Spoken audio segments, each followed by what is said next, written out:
जय श्री राधे। बम बम शिवराम श्री हरि हरि। कहते हैं बिनु सत्संग विवेक न होई, राम कृपा बिनु सुलभ न सोई। संत समाज मुद मंगल मूला, सोई फल सिद्धि साधन फूला।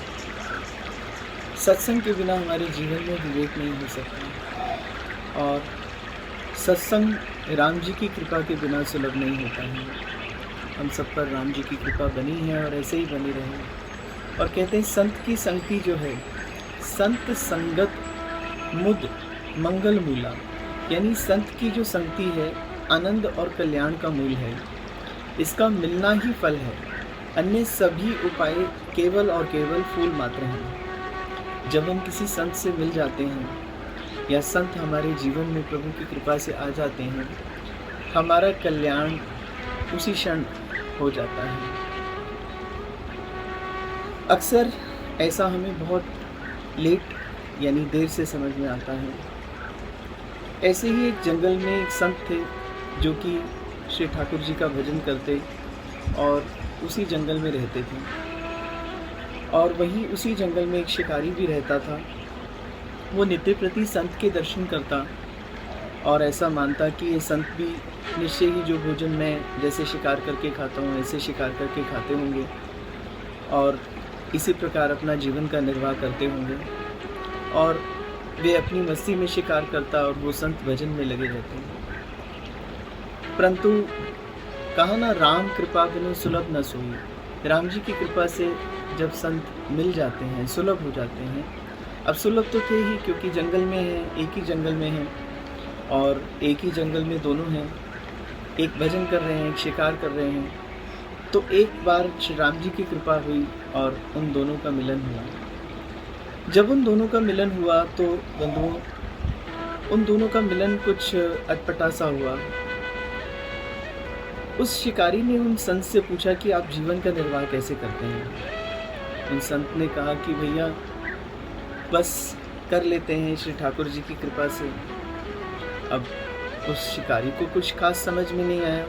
वो बोले, आप भी कोई शिकार करते हैं नहीं करते हैं? बोले, हाँ मैं करता हूँ, पर तुम क्या करोगे, जाओ। बहुत कहने पर, बार बार पूछने पर उन संत ने उन्हें कुछ कहा नहीं, पर मौन रहे। पता नहीं उनमें कैसा एक प्रभाव था कि उस शिकारी का आज मन जो है वो बहुत निर्मल हो गया। और उसने एक संकल्प पूर्वक उन संत से कहा कि महाराज, यदि आप वृद्ध होने के कारण शिकार नहीं कर पाते हैं तो आप मुझे बताइए, मैं शिकार कर कर लाऊंगा और मैं अपना शिकार आपको दूंगा और आप अपना निर्वाह करना।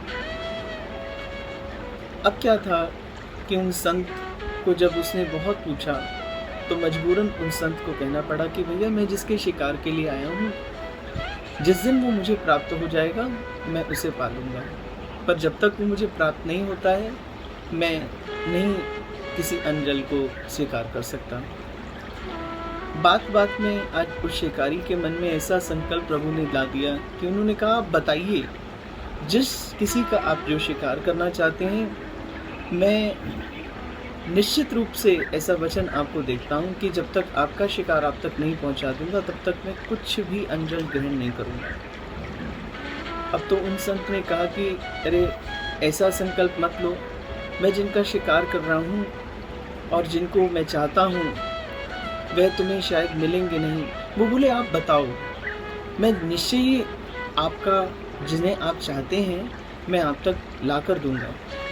फिर क्या था, उन संत ने श्री ठाकुर जी के मोर मुकुट, पीताम्बर, मुरली, अधर और घुंघराली लट, बांकें, सुंदर पाजेब और सुंदर हस्त कमल कपोल, ऐसा श्री ठाकुर जी के नक्श तक वर्णन किया और कहने लगे कि मैं इन्हीं का केवल और केवल पान करता हूँ, यदि संभव हो तो इन्हें पकड़कर मेरे पास ला दूँगा जिनके लिए मैं यहाँ बैठा हूँ।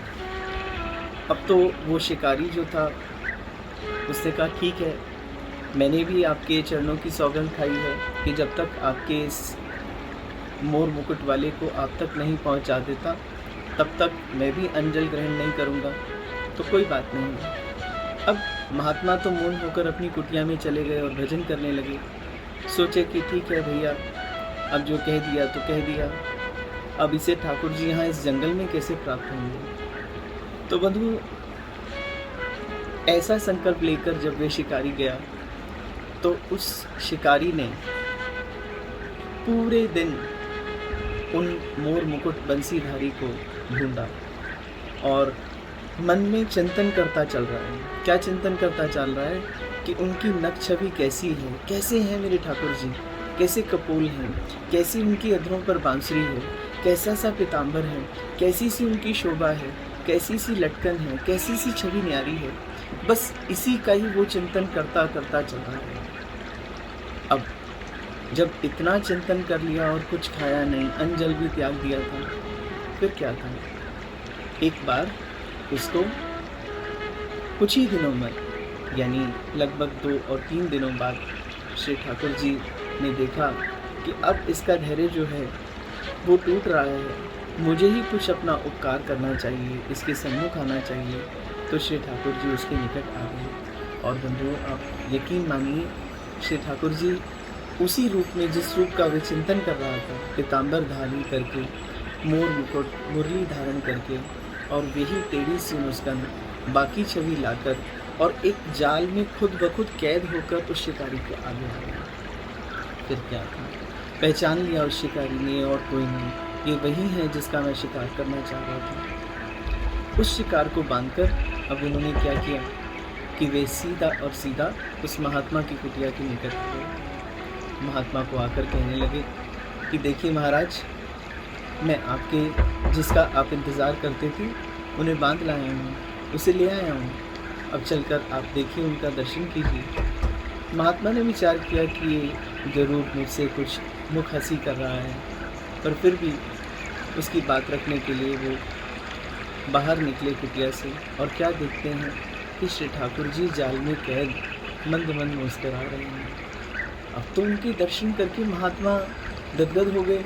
महात्मा ने कहा कि अरे ठाकुर जी, आप एक ऐसा रूप धारण करके आ गए, मैंने तो इससे केवल और केवल अपने पिंड छुड़ाने के लिए मैंने कहा था कि मैं शिकार नहीं करता हूँ और जिसको मैं चाहता हूँ वो ऐसा ऐसा है, और आप ऐसे बनकर आ गए कैसे। कि हे प्रभु, मैं इतने वर्षों से आपकी पूजा कर रहा हूँ, आप मेरे पुकारने से नहीं आए हैं, परंतु इसके केवल और केवल ढूंढने मात्र से आ गए।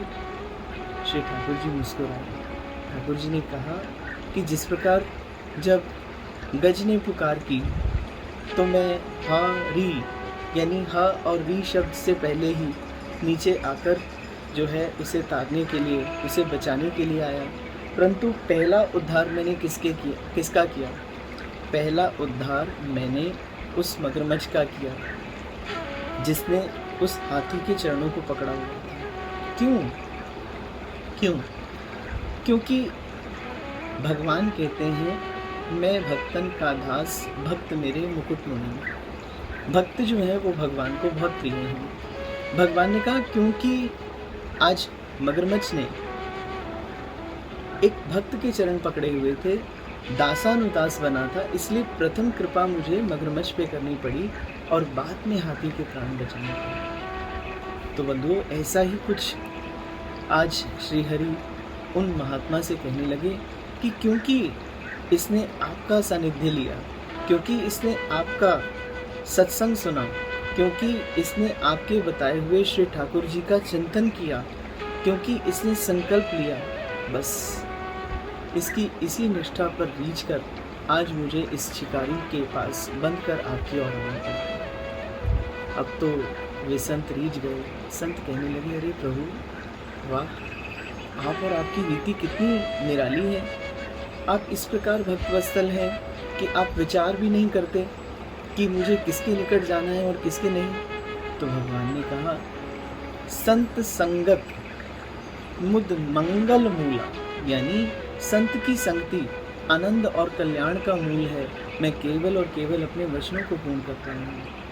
इसने तुम्हारी सनिधि ली थी, इसने तुम्हारे निकट आकर तुम्हारे दर्शन किए थे। सोई फल सिद्धि साधन फूला, यानी इसका मिलना ही फल है, अन्य सभी उपाय फूल मात्र हैं। तो जो ही इसने आपको चुन लिया, जो ही इसने आपको प्राप्त कर लिया, तो निश्चय ही इसने मुझे भी प्राप्त कर लिया। तो बंधु, हम सब श्री ठाकुर जी के चरणों में नमन करें और ऐसी प्रार्थना करें कि हमारे जीवन में कोई भी परिस्थिति हो, कैसी भी परिस्थिति हो, परंतु हमारा मन, हमारा आचरण और हमारी निष्ठा सदैव और सदैव भगवान के परम प्रिय, परम कल्याणकारी उन संतों पर, उनके श्री चरणों में निरंतर रहे और ये आखिरी सांस तक बढ़ती रहे और हम इसी प्रकार श्री ठाकुर जी के सानिध्य को प्राप्त करते रहें। जय श्री राधे। बम बम शिवराम श्री हरि।